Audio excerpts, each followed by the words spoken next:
عرب کی تاریخ کا ایک نامور کردار حاتم، سخاوت کی دنیا کا بادشاہ جس کے واقعات عربی داستانوں کا حصہ بن گئی۔ یمن کا یہ سخی کون تھا؟ کیا اس نے آخری نبی کا زمانہ پایا تھا؟ حاتم کے 7 سوالوں کے متعلق سفر کی کیا حقیقت ہے؟ اور حاتم کی بیٹی جب نبی کریم محمد صلی اللہ علیہ وسلم کے سامنے حاضر ہوئی تو حضور نے کیا کہا؟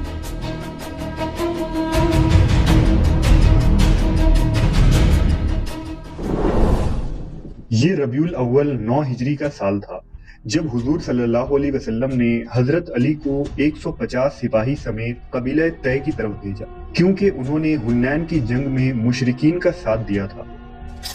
حضور نے حکم دیا کہ طئی قبیلہ کے بت جس کا نام قلس تھا اسے توڑ دیا جائے۔ کالی جھنڈیاں لے کر عربوں کے تیز ترین شہسوار صبح صبح بنو طے کے محلے پہنچ گئے اور طے کی چھوٹی سی فوج کے ساتھ جھڑپ کے بعد یہ علاقہ فتح ہوا۔ قلس کو مسمار کر دیا گیا اور طے کے بڑے بڑے سرداروں کو گرفتار کر لیا گیا اور مال غنیمت سمیت انہیں مدینہ لایا گیا۔ حضور پاک صلی اللہ علیہ وسلم کو کسی نے یہ خبر دی کہ ان قیدیوں میں صفانہ نامی ایک خاتون ہے جو یہ بتا رہی ہیں کہ وہ حاتم طائی کی بیٹی ہے۔ حاتم طائی دراصل زمانہ جاہلیت کا ایک مشہور سخی انسان تھا جو نہایت ہی رحم دل، بے کسوں کی مدد کرنے والا، مہمان نواز، محتاجوں کا مددگار اور ایک نیک صفت انسان تھا جس کے قصے پورے عرب و عجم میں مشہور تھے۔ چنانچہ آپ صلی اللہ علیہ وسلم نے انہیں بلایا۔ جب وہ حضور کے سامنے پیش ہوئیں تو انہوں نے کہا کہ میں سخی حاتم طائی کی بیٹی ہوں۔ میرا باپ بھوکوں کا پیٹ بھرتا تھا اور غریبوں پر رحم کرتا تھا۔ اس پر نبی نے فرمایا، تیرے باپ میں مسلمانوں کی سی خوبیاں تھیں، اگر تمہارا باپ عہد اسلام میں ہوتا تو ہم اس کے لیے رحمت کی دعا کرتے۔ صفانہ بنت حاتم نے حضور سے عرض کیا کہ میری آپ سے ایک درخواست ہے، آپ اس کو قبول فرما کر مجھے شکریہ ادا کرنے کا موقع دیجیے۔ نبی صلی اللہ علیہ وسلم نے فرمایا، وہ کیا ہے؟ اس نے کہا، میرے والد فوت ہو چکے ہیں، میرا محافظ یعنی بھائی بھاگ گیا ہے، آپ مجھ پر احسان فرما دیجیے، آپ مجھے آزاد کر دیں تو اللہ آپ پر احسان فرمائے گا۔ میرا بھائی عدی آپ کی فوج سے خوفزدہ ہو کر شام کے علاقے کی طرف چلا گیا ہے، آپ مجھ کو اجازت دیں کہ میں اس کو لے آؤں اور آپ اس کے لیے ایک امن معاہدہ لکھ دیں۔ یہ سن کر نبی صلی اللہ علیہ وسلم خاموش رہے اور کچھ جواب نہ دیا۔ دوسرے دن بھی صفانہ نے حضور سے یہی درخواست کی تو حضور نے فرمایا، تم جلد بازی کیوں کرتی ہو؟ جب تمہارے علاقے سے کوئی آئے گا جس پر تم کو اعتماد ہو تو اس کے ساتھ چلی جانا۔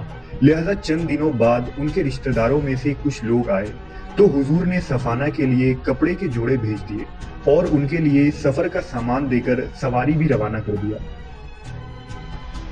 لہذا صفانہ اپنے قرابت داروں کے ساتھ اپنے بھائی کے پاس پہنچ گئی۔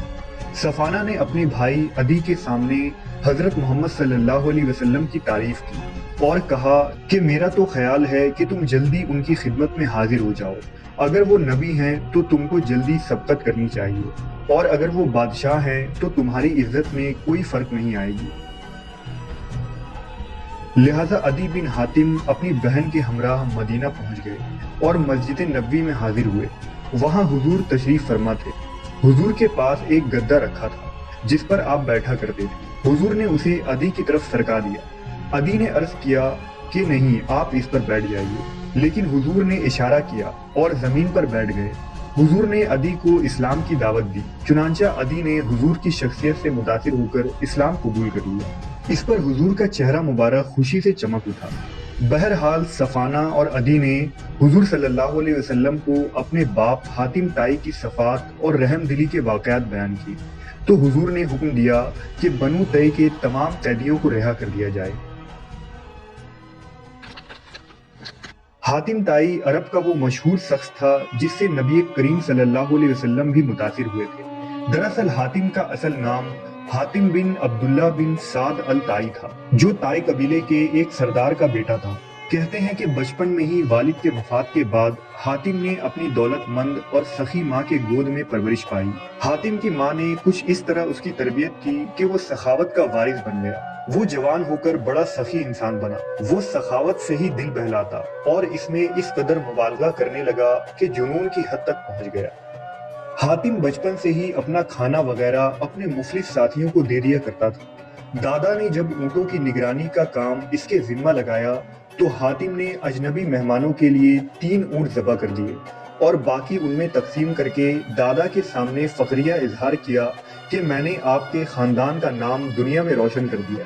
حاتم کی سخاوت کے قصے تاریخ کی کتابوں اور عربی داستانوں میں بھری پڑی ہیں۔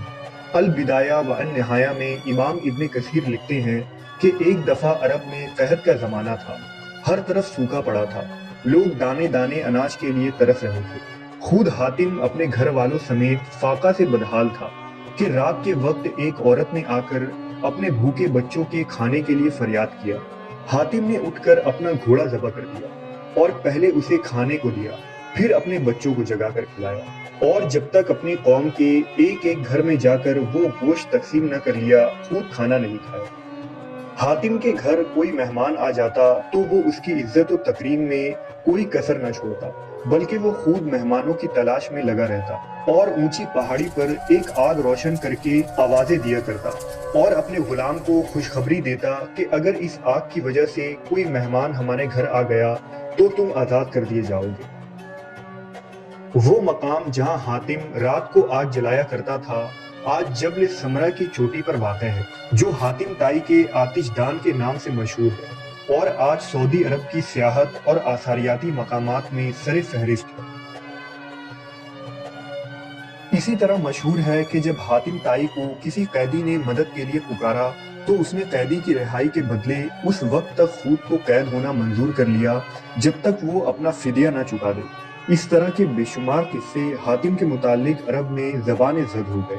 حاتم کی سخاوت کے چرچے گھر گھر عام ہونے لگے اور اس کی فیاضی کی داستانیں عرب میں ایک ضرب المثل بن گیا تھا۔ ابن عربی حاتم طائی کے متعلق کہتے ہیں کہ حاتم ہر میدان میں کامیاب شخص تھا، جب وہ جنگ کرتا تو غالب آ جاتا، کسی سے مقابلہ کرتا تو سبقت لے جاتا، کوئی کھیل کھیلتا تو ہمیشہ جیت جاتا، اور سخی اس قدر تھا کہ جب ماہ رجب کا چاند نظر آتا تو حاتم ہر روز 10 اونٹ ذبح کرتا اور لوگوں کو کھانا کھلاتا اور لوگ اس کے پاس جمع ہو جایا کرتے تھے۔ حاتم طائی کی طلسماتی اور مافوق الفطری داستان قصہ حاتم طائی کے نام سے عجم اور ایران کے علاقوں میں نہایت ہی مشہور ہوا۔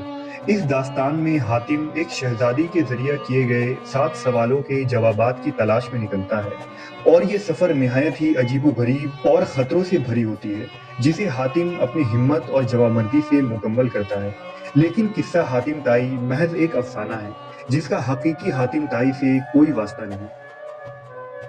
نبی کریم محمد صلی اللہ علیہ وسلم کے اعلان نبوت سے 33 سال قبل ہی حاتم طائی فوت ہو گئے اور رسول اللہ کا زمانہ نہ پا سکا۔ اگر وہ زندہ رہتا تو دیکھتا کہ شاہ عرب محمد صلی اللہ علیہ وسلم کی سخاوت بارش کی طرح عرب کے ہر علاقے میں برس رہی تھی، جو رحمت للعالمین بن کر آئے تھے، یہاں تک کہ خود حاتم کا خاندان بھی اس سے محروم نہ رہا کہ عرب کے اس مشہور سخی کے خاندان پر نبی کے بڑے احسان تھے۔